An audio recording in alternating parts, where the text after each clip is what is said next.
Hey y'all. Sorry it's been a little while since I've had anything to say. I'm going through a bit of a wilderness time because I found myself here way too many times, but it's hard to get your thoughts together to actually upload anything. But it's interesting to me how the Mandela Effect has led so many people. It seems it points us to the direction of spiritualism or Christianity real strong. I don't see anybody going towards atheism or naturalism after experiencing the Mandela Effect. It's always a very extreme case of spiritualism or Jesus or end times eschatology, that sort of thing. But I don't know. For me, it certainly has a lot of the on the spiritualistic side. Where it's led me is this whole Mandela Effect experience and seeing reality change so many times. It has just confirmed that this place isn't completely real. Like all of this whole presentation around me right now. I'm in it, but I'm not. I don't know. It's just it's an illusion. I understand that, but I'm very connected to it. I can't just wave a magic wand and make things change. There's a certain physics here that I have to abide by, even though I see it break its physics all the time. I see it doing the impossible. So what that does is that after 8 or 9 years now of experiencing the Mandela Effect,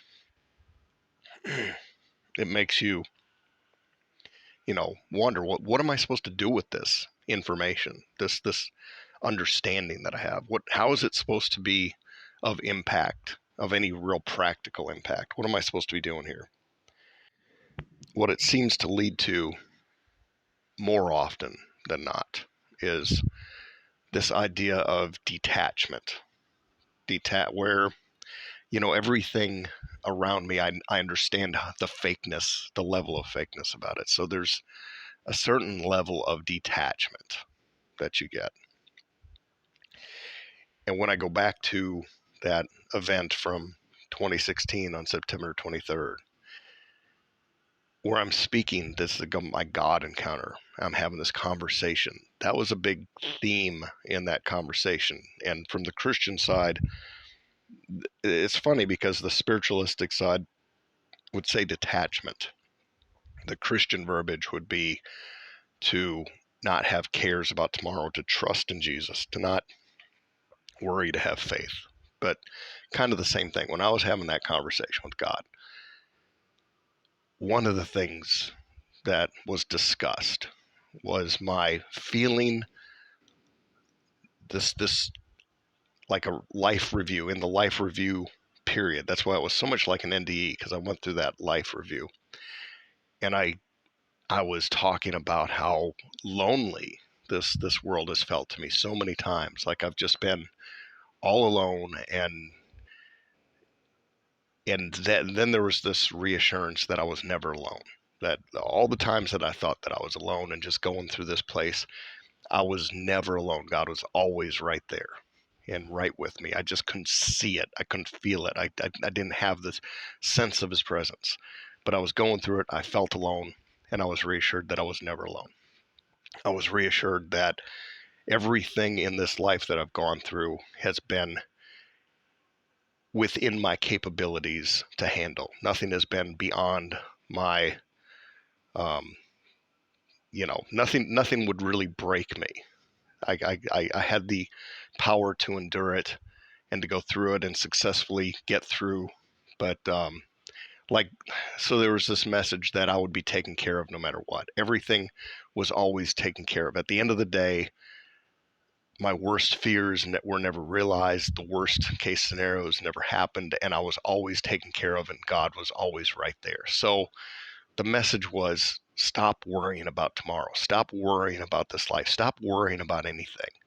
Just just let it all go And that, that's a message of detachment. And I was truly detached right after that, because right after that, I'm walking on, I'm walking in the clouds. I feel God's presence with me constantly. And when you're feeling God's presence, like after that encounter for about 5 months, I still was radiating that feeling of God being right there. And it makes you want to live such of a pure and sinless life, because you don't want anything to take that presence, that feeling of his presence. You don't want anything to disrupt that. So your desire to be super good or super free of all sins or addictions or anything wrong or any vices, your drive there is simply to hold on to that lingering feeling of presence, which was the biggest high, the super, super huge high. But along with that was, not worrying about the cares of this world and stuff like that. So after that encounter, I was seeing, like, for whatever you want to call it, demons, little guys who definitely were not on my side. They weren't team Guy. They were definitely, or team Scott. They were definitely not happy about the revelation that this world changes around me. They weren't happy about that. That was not a good thing, that understanding. And they weren't happy about me trying to really keep God's presence with me. They weren't happy about any of that. But it was so strong. The encounters with them was so strong. I had to ask God to turn it down, because I I said I can't function in this world. I can't go to work. I just can't do anything with this level of intensity. And of course, I was obsessed with researching Mandela effects and seeing changes and talking about the changes. It's just a chatterbox. But that theme of detachment, or letting go of the worries of this life, has never completely gone away. But at the same time, I've sucked back into the whole drama, the roller coaster ride, the excitement of it all. And we see people doing this in the conspiracy world all the time. And I have a lot of family members waking up to the greater truth of reality right now. They're in that stage where they're just so excited about the latest news, like what's going to happen tomorrow, what's going to happen on the news, what's going to happen, all the bad possibilities and all the synchronicities and all the predictions and prophecies and whatnot. It's a roller coaster ride of adrenaline. And I am I'm not on that ride anymore, unfortunately. I guess fortunately, it basically just doesn't excite like it once did. But I also think about how much that is true in just my regular work life, my trying to earn a living in this fake world, how much my going to work doesn't excite, how much my just daily life, there's like no meaning to it. I just can't get excited about the initiatives that are being rolled out, and the this is the direction we're going today. I've been through all of these things so many times that it's hard to get excited about anything. But that could be just getting old. I'm 55 now. I'm still in the workplace. Everybody around me is younger, 40 or less, and everybody around me gets excited when things happen or when new programs are rolled out. I don't, because I've been through these in different packages. I've been through these initiatives and these problems and these crises at work. I've been through them hundreds of times before.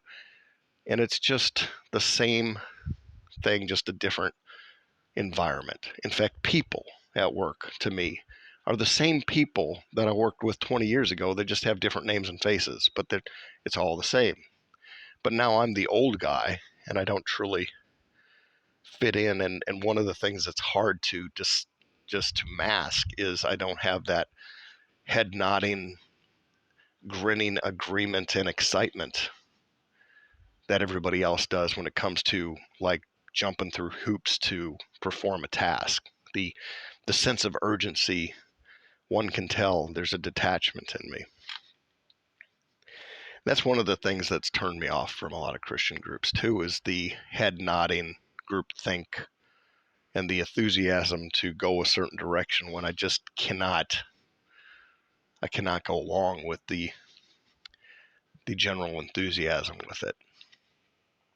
But the same thing with the spiritualist group too, about the only thing that I can kind of connect with is the whole detachment feeling. It's just like part of it is just so natural. It's just getting older. I mean, you've done enough things. You're tired. You're tired of the roller coaster. I guess that means you're getting ready to retire because you're just tired. I work now just to keep things functioning. There's a certain level of money, but I'm very tired. I found that to be the case with a lot of things in life that I used to enjoy, like researching conspiracy stuff. I used to enjoy that. There used to be some sort of adrenaline junkie ride that I would get from that. And I would go down the rabbit holes and just, even chasing Mandela effects. It's all an adrenaline rush. And it's just dissipated. And like, I don't know if this fake reality, if it's supposed to be a test to see if I'm worthy to graduate on to the next thing. Am I in some sort of a big complex testing experiment, and we're going to see which souls graduate? Or are we in some sort of learning experience where we go through these things so we can advance ourselves and learn, or is it some sort of game? Are we playing a game here? If I've also noticed just the excitement of life, the same general excitement of life. I used to like playing video games. And it's been years now since I've really gotten into, I just can't get into them. It's funny how it arose. It just, over time, it's like I just can't get into this anymore. I try to, even playing games with my kids, I try to get into the fun of the game, but it's just not there. I, I, maybe I've played them too many times. They all seem the same to me. That they all seem, what's the point? It's just, so video games, definitely, I just can't seem to get into them anymore. I got this huge collection of games, just can't get into them. I like board games with the family just for the interaction, but those times that we all get together are few and far between. But the only reason for playing those is just for the interaction with others. That's it. Just to have some fond memories there. But I guess my desire to be here, whether it be the work world or the land of conspiracies on YouTube or whatever platform, or the social groups, the groups at church, all of these things have just dissipated in the excitement. And probably that's what I'm going through right now, is just trying to figure out, where do you go from here? And unfortunately, this drama always seems to play out at work. It's the last 2 years for me have been just enough intensity to keep me interested in this world, to keep me on the roller coaster, to keep me worrying about, what are we going to do if this job is lost? How am I going to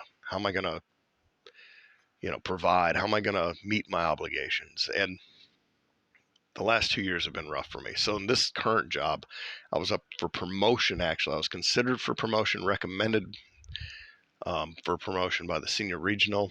I didn't get it. They felt that I wasn't in the current place I was in long enough. They brought in another regional, the senior regional who had been recommending me. He got terminated for God knows what. And so now, total change in upper management, and the regional who sits right by me every day doesn't seem to like me at all, has never really clicked with me. And I don't know if it's because there's that age difference, and I just cannot demonstrate the level of enthusiasm and excitement for every little thing and the jumping through hoops that she's expecting, or if it's that she's got somebody else that she's wanting to put into my position from a previous, you know, experience or connection that she has. I mean, it's an attractive job. I'm considered a highly paid employee, and I am.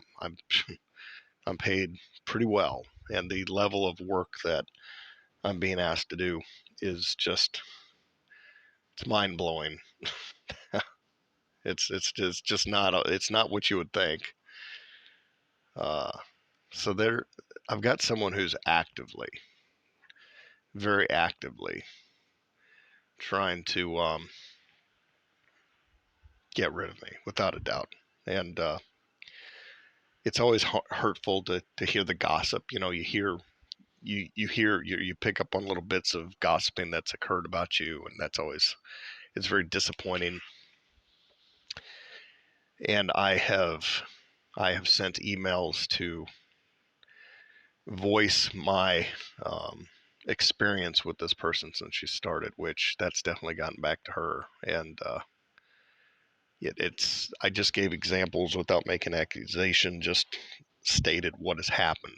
But it's clear that there's discrimination happening. So that's frustrating. It's frustrating to be in this situation from time and time again to to have to go through bad bosses, bad environments, and then to worry about tomorrow and how you're going to meet your obligations. But I think getting back to detachment is essentially the theme that I keep. I mean, this is the last frontier for me to detach from, to stop worrying about whether or not God is going to provide what we need to function and survive in this fake world. So we'll see where it goes from here. I thought about applying and interviewing for other jobs, but the few people that have called me, it's just impossible for me to do anything. I'm sitting right next to this person who doesn't like me, and it give them the slightest excuse to terminate, then it's all over. One of my former subordinates, I mean, he's still technically on paper my subordinate, but he's buddied up with the new regional so strong. He was on the phone with her yesterday, and she put him on speaker so she could have her hands free to work on the computer, and he slipped out a statement about me, sarcastically saying this is an application that your favorite employee likes to use. And it was a real awkward moment because she knew that I knew that they had been talking about me, that there'd been a lot of gossiping going on. And in general, it doesn't matter, even if it was me or not, she shouldn't be gossiping with this 20, what is he, 28 years old, this young manager about other employees. It shouldn't even be happening. But you come across that, and I know that she just seems to love everybody except for me. You just know that you feel out of place.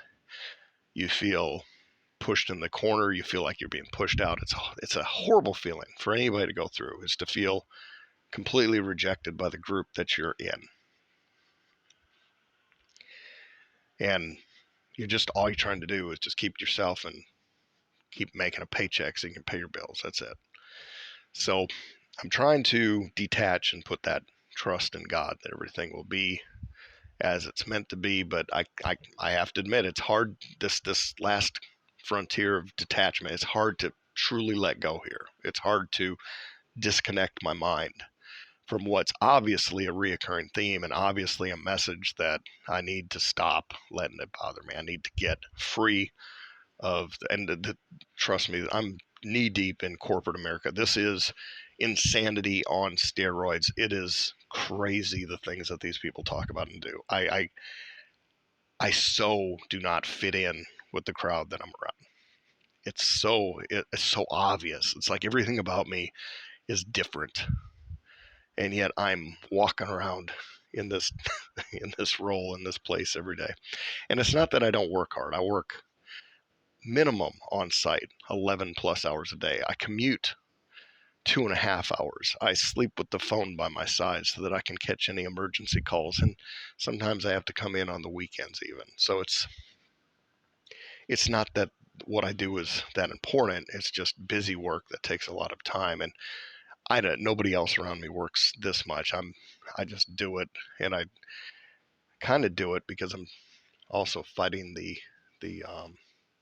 the attacks that are going against me too, just trying to prove that I'm willing and able to be here and do the work. But it's a beatdown. It's just a beatdown. So I guess the picture here is just a guy working for that reason. But if I could find that perfect level of detachment where this would be the last thing. If I could just let go of this and not care anymore. If this is a game, that would be the final achievement here, just to let it go and just trust. But the Mandela effect certainly adds to or heightens this desire to detach, and I can see why so many spiritualistic people are finding that level of detachment. It's interesting to me that David Icke has not come on board yet. I mean, this Mandela effect seems to fit in perfectly with the stuff he's spinning. I mean, the whole holographic universe and all that. You'd think that this would be something, but he's aware of it. I know that on good authority, just not talking about it. I don't know why. But I think that's a good thing. I think if I hadn't experienced something to the level that I've experienced it and I wasn't sure about it, that I would hold back my opinion or judgment until I really had the answer. But that I mean, that's a good thing to hold it back. I'm not saying it's a bad thing. I just find it interesting that he hasn't merged any of his teachings with it yet. But it does feel sad to me that after being gifted with this tremendous eye-opening experience and what it all possibly could mean, that I haven't done anything practical with it. Like there's just nothing. I haven't made any big life changes unless I just don't see it, unless it's just been a gradual movement towards greater detachment. Maybe that was the goal. Maybe the end goal for all of this is to just get me to detach from the cares of this world and trust in God. I don't know. I'm just not I'm not certain, but it definitely is moving me, I guess, slightly in one direction. I just feel like there should be more with it after this much time. There should be more. And unfortunately, I won't be able to join anybody for the eclipse or eclipse parties. Work yesterday, something was brought up where I definitely have to be here. Just in an attempt to hold on to this position, it's critical that I work on that day. But so that's sad. I hope everybody does have a good time. Interestingly enough, when the eclipse is at its total full point here, it'll last for 4 minutes, from 1 minute 40 seconds to 1 minute 44 seconds. So there's your 144. It's so funny how 144 comes up a lot, isn't it? I've also heard about, all the different, like all the different cities that have Salem or whatever um, the coincidence of the town's names and all that. And, I haven't really dived too much into it, but I hear people talking about the eclipse and all the symbolic stuff, and synchronicities and potential prophecies, whatever. Well, that's the latest update from my side, is that this reality definitely is trying to hold on to my interest, trying to keep me interested, and I keep feeling like I need to achieve full detachment. That seems to be the direction that this is going, and that seems to be I don't know, maybe the whole purpose of seeing reality for being fake is just to get that full detachment. But I think these job scenarios are the last of the exercises to push me. They're very uncomfortable experiences, very frustrating experiences, but to push me to that place where detachment maybe will get realized after this one, but or maybe in place, maybe it'll grow into that. But we'll see. Anyway, I hope you all have a great week, and God bless.